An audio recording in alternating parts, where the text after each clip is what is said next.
1 तारीख थी। पति अपनी सैलरी लेकर शाम को थका हुआ घर आया। पत्नी इसी इंतजार में थी कि कब पति आएगा। पत्नी ने उसके आते ही उसे गर्मा गर्म चाय पिलाई और पूछा कि सैलरी आ गई होगी आपकी आज तो।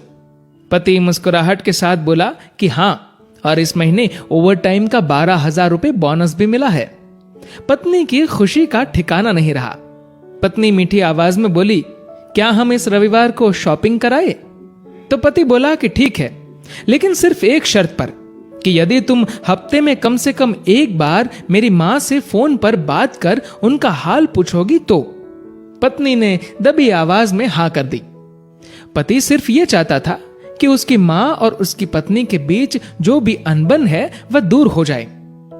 ठीक 2 मिनट बाद पति के मोबाइल पर मां का फोन आया।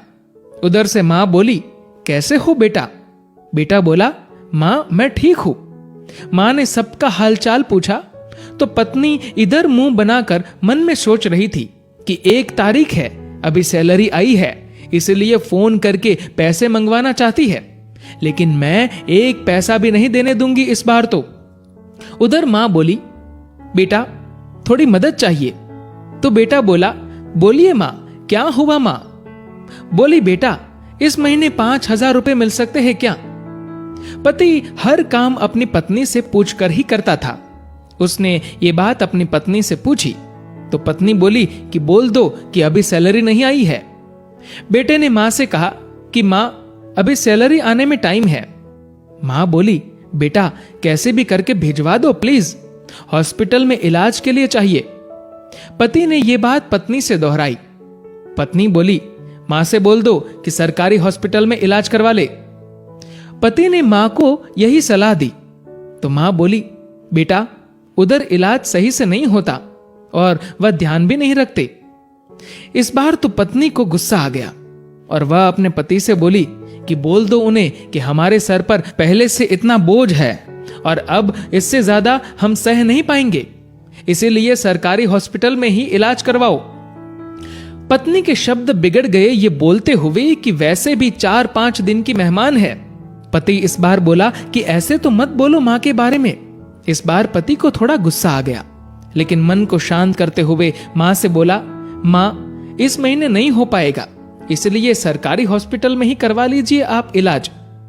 मां उधर से भीख मांगने लगी कि बेटा प्लीज 2,000 रुपए तो दे दो। तो पति आंखों में आंसू के साथ पत्नी से बोला कि कम से कम 2,000 रुपए तो देने दो। पत्नी गुस्से में थी, लेकिन जैसे तैसे मान गई और बोली कि ठीक है, बोल दो कि 2,000 रुपए भिजवा देंगे कल। तो इधर पति बोला, सासू मां आपको कल 2,000 रुपए भिजवा दूंगा। पति के मुंह से इस बार मां की जगह सासू मां सुनते ही पत्नी को चक्कर आने लग गई, जुबान लड़खड़ाने लगी, पसीना छूट गया और पति से पूछा कि क्या ये मेरी मां का फोन आया है? पति बोला, हां तुम्हारी मां का ही फोन है।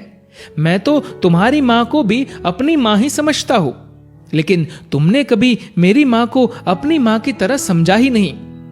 पत्नी इस बार जोर से रो पड़ी और फोन में माफी मांगने लगी कि मुझे माफ कर दो मां, मुझसे बहुत बड़ी गलती हुई है। तो उधर से मां बोली, बेटी यदि सिर्फ एक मां का दिल दुखाया होता तो माफ कर देती, लेकिन तुमने तो आज एक नहीं बल्कि 2 मां का दिल दुखाया है। यदि आज मैं तुम्हें माफ भी कर दूं तो भी ऊपर वाला तुम्हें माफ नहीं करेगा। दोस्तों, ऐसा माना जाता है कि अगर ऊपर वाला भी मां का कर्ज चुकाने आ जाए तो वो भी कंगाल हो जाए। एक मां खुद मौत के मुंह में जाकर जिंदगी को जन्म देती है। उस मां का सम्मान करे। मां तो मां होती है, उसको मरने से पहले जीते जी ना मारे। दोस्तों, इस कहानी को लेकर आपकी क्या राय है नीचे कमेंट करके जरूर बताएगा। और दोस्तों, अगर आपको ये वीडियो अच्छा लगा हो तो इस वीडियो को लाइक करिएगा और ज्यादा से ज्यादा लोगों तक शेयर करिएगा। और दोस्तों, ऐसे ही और भी इंस्पिरेशनल वीडियोस के लिए सब्सक्राइब करें हमारे यूट्यूब चैनल को और फेसबुक पर फॉलो करें हमारे पेज को। धन्यवाद।